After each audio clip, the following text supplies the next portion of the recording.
उत्तर प्रदेश की सियासत लगातार दिलचस्प मोड़ लेती दिखाई दे रही है। एक तरफ बाहुबली नेता राजा भैया ने ऐलान कर दिया है कि वो इस बार किसी भी पार्टी का समर्थन नहीं करेंगे। वहीं जौनपुर से पूर्व सांसद और बाहुबली नेता धनंजय सिंह ने भी बड़ा ऐलान कर दिया और ये बता दिया कि इस चुनाव में वो किसके साथ खड़े रहेंगे।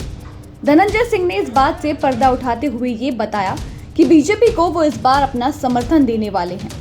उन्होंने मंगलवार को अपने समर्थकों के साथ बैठक कर इस बात का ऐलान किया। इसी के साथ जौनपुर में बीजेपी को मजबूती मिलती हुई दिखाई दे रही है। धनंजय सिंह अपने इस ऐलान के बाद बीजेपी सरकार बनाने में भी जुट गए हैं।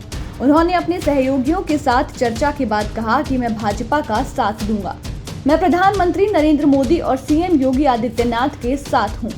हालांकि इसके साथ ही उन्होंने एक और वजह भी बताई कि क्यों वो बीजेपी को समर्थन देना चाहते हैं। उन्होंने कहा कि जो लोग उनके समर्थन में हैं, उनका झुकाव बीजेपी की तरफ है। उनकी भावनाओं का सम्मान करते हुए उन्होंने बीजेपी का साथ देने का फैसला किया है। धनंजय सिंह का बीजेपी को समर्थन देने के पीछे एक वजह ये भी मानी जा रही है कि इस बार बसपा ने उनकी पत्नी श्रीकला रेड्डी का जौनपुर से टिकट काट दिया था और उनकी जगह श्याम सिंह यादव को प्रत्याशी बनाया गया था। अब इसे लेकर भी धनंजय सिंह ने कहा कि आने वाले दिनों में मेरी पत्नी श्रीकला बीजेपी ज्वाइन कर सकती हैं। कहीं ना कहीं धनंजय सिंह के फैसले को इससे भी जोड़कर देखा जा रहा है।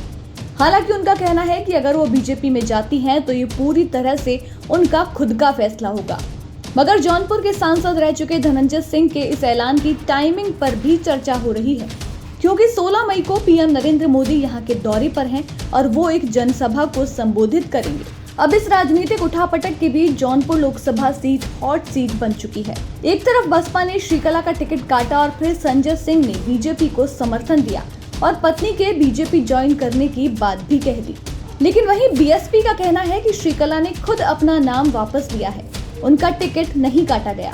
बसपा के कोऑर्डिनेटर ने बताया था कि जौनपुर से बसपा उम्मीदवार श्रीकला सिंह के पति धनंजय सिंह ने फोन पर बताया कि उनकी पत्नी जौनपुर से चुनाव नहीं लड़ेंगी, आप उम्मीदवार ढूंढ लें। जिसके बाद श्याम सिंह यादव को प्रत्याशी बना दिया गया। अब मई महीने की इस गर्मी में राजनीतिक पारा भी बढ़ने लगा है। चुनावी वादे, नेताओं के ऐलान, आरोप प्रत्यारोप, इन सभी का दौर जारी है। इसी बीच जौनपुर में धनंजय सिंह का ये फैसला बीजेपी को कितना फायदा देगा और सपा बसपा को कितना नुकसान होगा, ये देखने वाली बात होगी।